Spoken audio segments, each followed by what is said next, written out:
ভয়ানক। হ্যালো।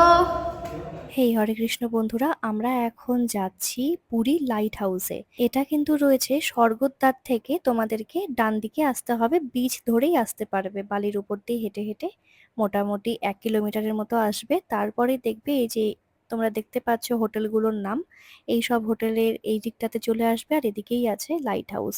এই যে হোটেল লক্ষ্মী জ্যোতি, এর পাশ দিয়ে একটি রাস্তা রয়েছে। এই যে হোটেলটির নাম তোমরা দেখে নাও, এর পাশ দিয়েই একটি রাস্তা রয়েছে।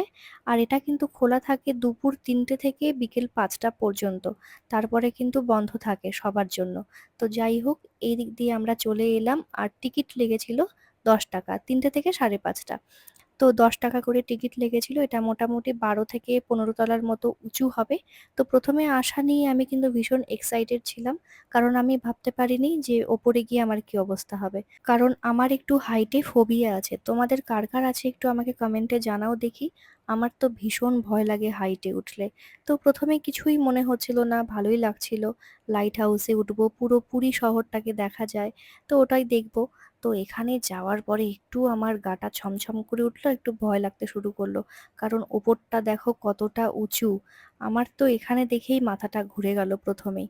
তো যাই হোক, কষ্ট করে রাম রাম বলতে বলতে এলাম এখানে। আসার পরে এই যে গ্রিল লাগানো জায়গাটা, এখানটাতে আমার কিছু মনে হয়নি। তারপরে যেই আমি নিচে তাকালাম, তারপরে আস্তে আস্তে আমার মাথাটা ঘোরা শুরু হলো। এই যে আমি এখন ভিডিও এডিটিং করছি, এখনই আমার মাথাটা ঘুরছে। এদিকে তো গ্রিল আছে আর এই পাশে তো একদম পুরোপুরি ফাঁকা। আর এটা দেখে তো আমার আরো মাথা ঘুরতে শুরু করলো। আর এখানে কিন্তু দারুণ হাওয়া হচ্ছিল। আর দেখো সমুদ্রটা পুরোটাই নীল মনে হচ্ছিল। এরপরে যা যা ভিডিও তোমরা দেখবে, এগুলো কিন্তু কোনোটাই আমার ফোন থেকে তোলা নয়। কারণ এরপরে আমি আমার ফোন ব্যাগের মধ্যে রেখে দিয়েছিলাম। আর আমার ভীষণ ভয় লাগছিল, কারণ আমার একটু মাথাটা খারাপ আছে। তো মনে হয় কি ওপর থেকে মনে হয় ফোনটা পড়ে যাবে, না হলে আমি পড়ে যাব। তো হয়তো আমার বাপি ভিডিও করে দিয়েছিল বাপির ফোন থেকে, না হলে আমার ভাই। দেখো আমার কি অবস্থা, আমি কোনোভাবেই দাঁড়াতে পারছি না। এগুলো সব আমার বাপির না হলে ভাইয়ের ফোন থেকে। আর এখান থেকে দেখো জগন্নাথ মন্দির দেখা যাচ্ছে, ভীষণ ভালো লাগছিল এখান থেকে। তারপরে তো আমি আর থাকতে পারিনি, নিচে নেমে যাচ্ছি কত কষ্ট করে।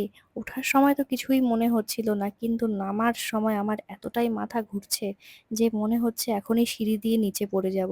তো আমার এই রকম দেখে আমার বাপিরও কিন্তু মাথা ঘোরা শুরু হয়ে গেছিল। কিন্তু আমার ভাই আর আমার মায়ের কিছুই মনে হচ্ছিল না। ওরা ওখানে বিন্দাস ঘুরে বেড়াচ্ছিল ওপরে, আর এরকম ভাবে বিন্দাস নামছিল। তো